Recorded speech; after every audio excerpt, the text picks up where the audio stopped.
Hello and welcome to The View, a program which comes to you from the Radicalization Awareness Network, RAND practitioners. I'm Hajj Yacoubi. The View is a regular discussion program where a panel of practitioners, policymakers and other experts get to grips with the latest prevention and countering of violent extremism issues to offer some insights into them and offer up ways in which practitioners can respond. Now, to do this, we have assembled a stellar panel of experience and expertise which should make for a full discussion and hopefully lively debate. Because I am joined in the studio by, first off, Annelies Pauwels, who is a research fellow at the Flemish Peace Institute. Then we're also joined by Marian Sabev, who is from the Center for the Study of Democracy in Bulgaria.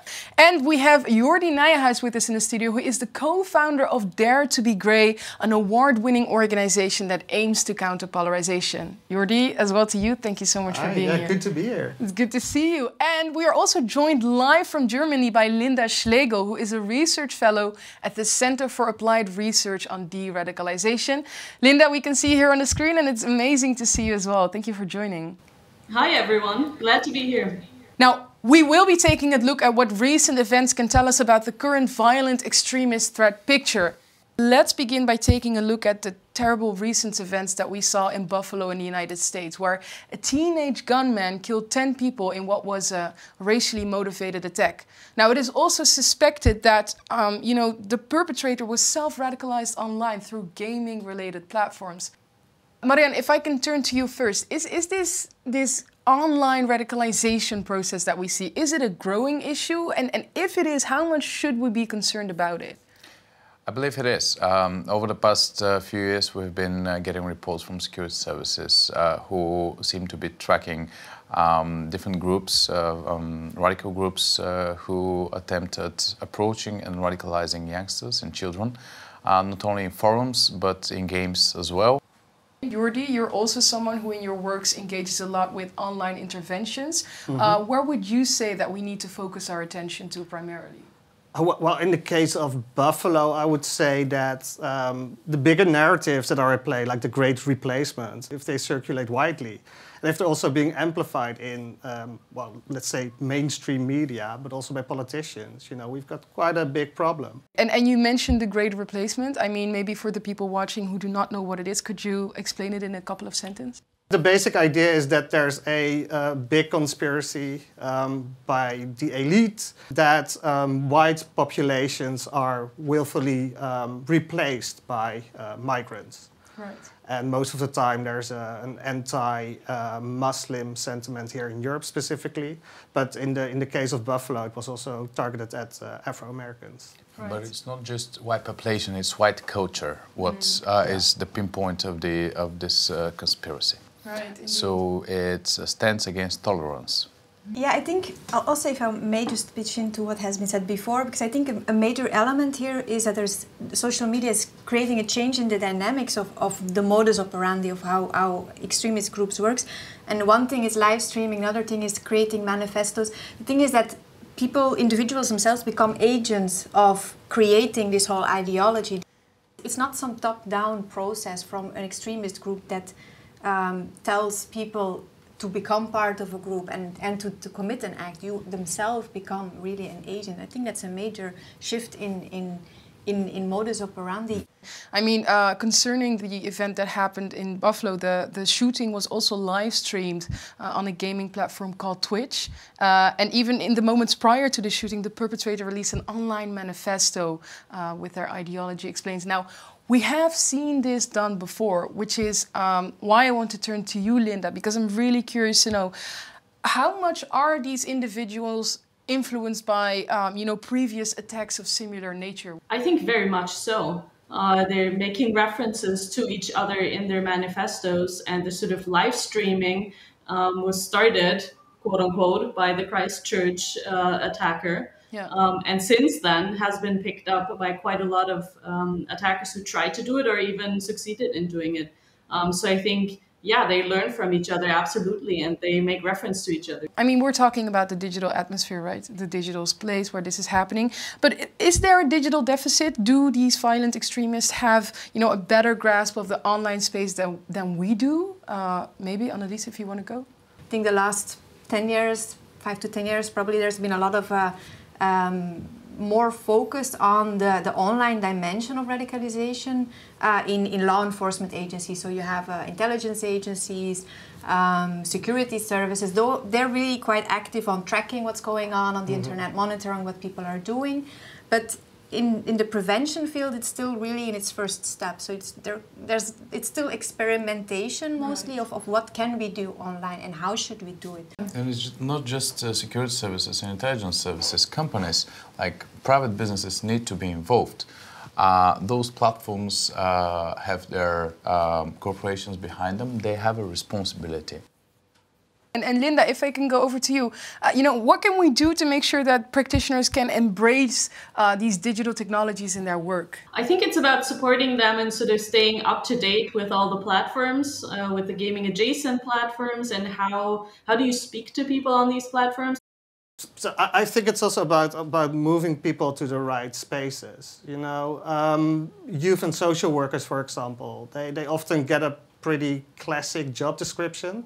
Go out into the neighborhood, have conversations with youth, but most conversations are now happening online. So I think we should invest in that, get people to those spots. Another event that practitioners are keeping an eye on is the Ukraine war. Now into its 4th or 5th month, the war shows no sign of ending. And Annelies, if I can turn to you first, what impacts do events, and crises such as these have on the prevention and countering of violent extremism?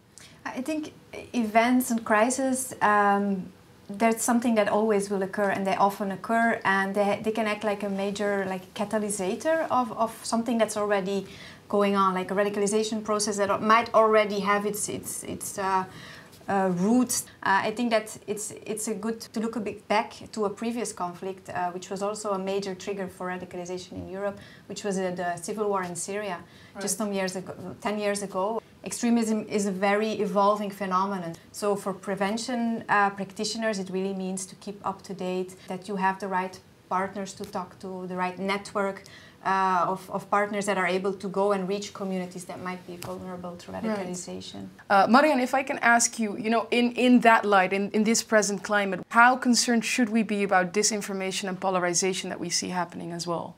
We should really be very concerned. And what the war does to our communities, particularly in the East and Southeast, is polarize our societies. You can see it in other Balkan countries, you can see it in some countries closer to the conflict. People are of different opinions and believe that protecting these opinions is a struggle. They need to protect their ground. This connotation is really dangerous to our way of living and to the peace and security within our societies. You know that if the situation turns black and white, people, they do tend to act on their emotions. They feel that something is at stake, they need to protect their community, their ideology, their way of living. And then violence sometimes becomes an option to use, right? If you feel that passionate about these things. And with big crises, you see that polarization is always at stake. If I may pitch into that, I think it's important also to make a distinction between various forms of the phenomena that we described: misinformation, disinformation, fake news, polarization. It's not the same thing, and it's important to keep in mind what we're talking about, actually. I think in order to not exclude people that might have real or genuine frustration. So like polarization, there's different types of polarization. It's not always negative. You can have polarization about a specific topic, and that's just good for the pluralistic society, debate, democracy. It's necessary to keep talking about things. But I think that after the COVID crisis or the lockdowns that happened, it's now the same people who want to cause divisions on different topics. Linda, I see that you're nodding. What would you say? Should we be worried about the lasting consequences of the war that we see? So I think every time such an event happens and is sort of incorporated into an ideology and framed a certain way, it changes it slightly and makes it evolve. And I think that's what we really need to look out for and to address in our PCVE work. Consequently, As a result of recent events, the COVID-19 pandemic, which is still affecting parts of Europe, has almost been forgotten. But for many people, the long-term impact is only just being felt. And if I can start in the light of that by asking a general question to the whole panel, what would you say are the challenges coming out of COVID? Marianne, do you want to tap into that? You often see this element of staying a step away, which I believe might be due to the fact that we've been locked down for almost 2 years now. We're no longer used to being in groups, in large groups. Some of us feel uncomfortable. This will have implications for the years to come, for sure. Right. And Linda, hearing that, how would you say that communities have been affected by the COVID-19 pandemic? I would also say distrust is the biggest issue. Distrust in experts, distrust in institutions, and that's going to sort of not go away with the pandemic going away. Jordi, I mean, you've been reporting for RAN and you've been engaging with these practitioners. How are we doing as a network? How are we overcoming these consequences? So I think it's all about building up those networks and confidence again. So it's boots on the ground, it's meeting people face to face, having a real life connection to people. Mm-hmm. That's something I've seen in the reports I've done for RAN. And I think that's also the way to go. Linda, you want to add? Actually, during the COVID pandemic, practitioners managed quite well to move everything online quite quickly. And that's something that we're going to benefit from, in addition to sort of going back to face-to-face meetings. Sometimes it's just not possible. Sometimes it may be easier to do it online. And I think it was sort of a steep learning curve, but it's a new skill that's actually going to be really beneficial in the coming years, I think. Yeah. Annelies, you want to add to that? What I feel is also that with the COVID pandemic, there has also been a focus on new communities, new target groups, new people that are actually we haven't considered before when we're doing prevention work. Because in the previous years, it was always focused on specific communities, Muslim communities that might be vulnerable to more Islamist extremism. Right. But now we're finding that there's other communities that we don't really always know how to reach out to. Mm-hmm. So I think that's a major challenge for the future. Yeah, indeed. But I think I hear some clear points here. I mean, refostering human connection, making sure that we acknowledge that frustration, finding new communities that we might perhaps at first not have included in the work that we do, and getting that all together now that we're coming sort of out of the COVID-19 pandemic. Thank you all for sharing that. Now, before we go, I want to ask you all to cast your eyes ahead and look into the future. So what's new, what's interesting, and what's worrying? And perhaps we can first start with the first question is, what sort of emerging threats should we be concerned about? So for me, it's that conspiracy theories and disinformation become normalized. And I think that normalization is extremely dangerous. Mm-hmm. And that also plugs back into the Buffalo shooting. You know, when ideas like this become normal and we don't put a halt to it, we can expect more violence probably. Right. Linda. I mean, we already talked about gaming. I think we need to still do more research to understand how big of a threat is going on there. Are we seeing isolated cases, or is there more systematic threat going on in the gaming sphere? And the other thing that I would say is maybe incels could be something that's going to be more important in the coming years. During the lockdown, lots of these forums had a lot of new users being added to them. So that's something that I think we need to look out for in the future. Annelies? One of the big challenges ahead is the fact that we don't really have clear ideological blocks anymore, or that is something that is fading. I think their ideological blocks are blurring more and more. Right. And I think that's a bit linked as well to the whole lone actor tactic as well. Like this is something that it's not really new, but I think we will see it more and more. Marianne, what would you say we need to focus on?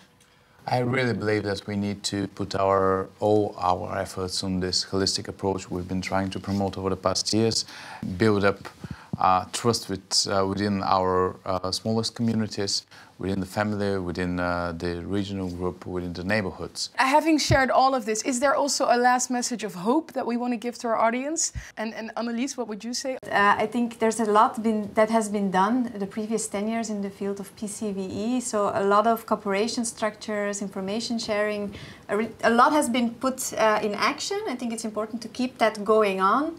but it also shows us that we are capable of sharing information and working together when there is a common goal. And Linda, would you like to add? Yeah, I think that the COVID crisis sort of forced PCVE practitioners to become more open to digital solutions and to sort of working around the usual, what people were doing.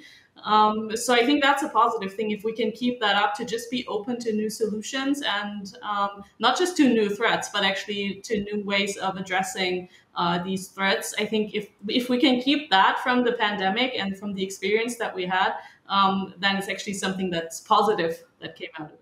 Yeah, thank you so much. Thank you all so much for sharing that. Again, I want to thank all our guests for their insights, and to all of you, I want to thank you for watching. Now, until the next View program, may I wish you all a good summer. And to find out more about a huge range of prevention and countering of violent extremism topics, please do go to the RAND Practitioners website. And until our next episode, goodbye for now.